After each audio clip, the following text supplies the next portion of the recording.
Pinagmamalaki ng Davao City ang peace and order. At isa sa mga sistema na ginagamit ng City Government of Davao bukod doon sa kapulisan ay ito tinatawag na Central Communication and Emergency Response Center o mas kilala sa Central 911. Noong kasagsagan ng bagyong Yolanda, isa ang Davao City Central 911 ang unang rumisponde sa Tacloban.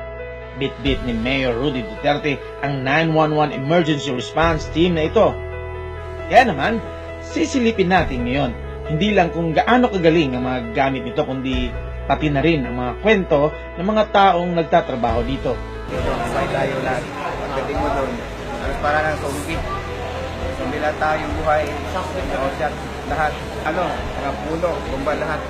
So ang ginawa ng tropa, yun kuha kami ng mga gamit, tinutol yung mga puno, yung mga wire para First rescue ang first and rescue. which is equipped tayo, meron tayo ng Yung equipment nasa truck yun. So halos lahat, looting na. ng bigas, so hindi kami makadaan. So ginawa namin yun na naman. Yung lahat ng bigas nasa daan, inalis namin para makadaan kami. Kaya kami Kaya naman ganito lamang kalaki ang pasasalamat ng mga Davaoenyo at talagang ipinagmamalaki dahil nasubukan na rin ang galing ng mga gamit nito noong Yolanda. Alright, so andito ako ngayon sa tinatawag nilang pediatric ambulance. This is intended only for a patient na from 1 day old to 13 years old. So as you can see, meron tayong dito mga cartoon characters and mga medical equipment for the kids, no? Andun din, meron din tayong incubator for mga younger ones. So ayan, so kumpleto po ang ambulance na for the kids.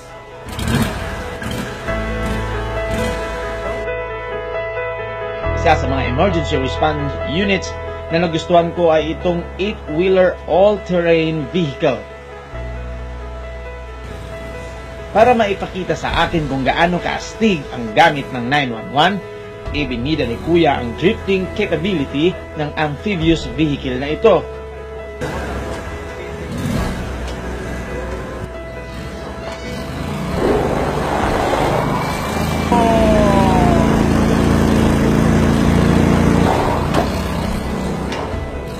Ayos!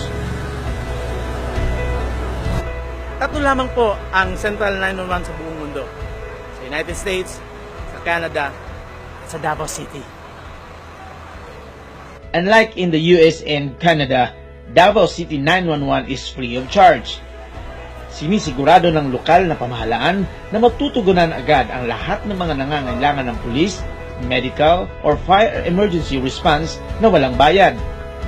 Ika nga ni Mayor, gikan sa masa para sa masa. Ngayon naman mga kaibigan, papasukin natin ang Public Safety and Security Command Center.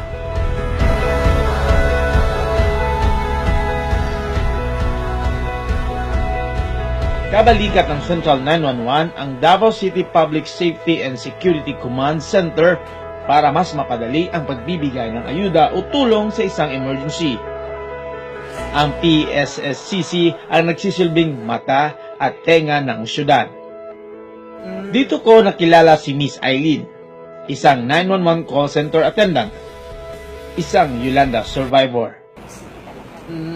Pero that time lang, nandun ka sa Tacloban, tapos na-experience mo talaga yung hagupit ng Yolanda. Ganun ba man? So, anong nangyari po doon? Priority kasi dito nung yung mga Yolanda dito na makapasok sa lahat ng dito, yung lahat ng hiring sa Davao City priority. Thankful ako nga napasok ako dito.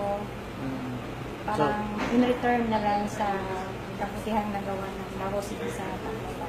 Any safety and security concerns or issue Na nakikita namin sa camera, we forward it sa 911. Kasi ang 911 ang responding arm ng city.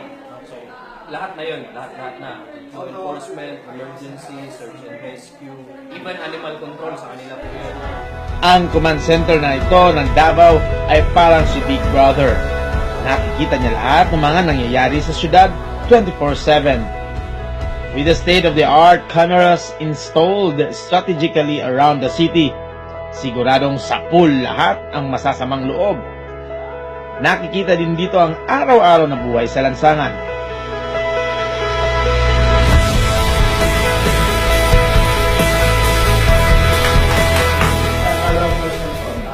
Diretsong tanong po at diretsong sagutan po para makauwi na kayo.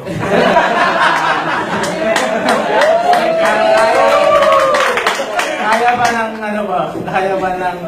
Kaya ba ni Mayor kung sakasakali manalo bilang presidente? Kaya ba ni Mayor ang 911 para sa buong Pilipinas? Bakit hindi? Capable ba? Bakit hindi? Kung nagawa po ng Davao na with the limited power and resources, how much more kung given all the power and resources? Yes. Possible po.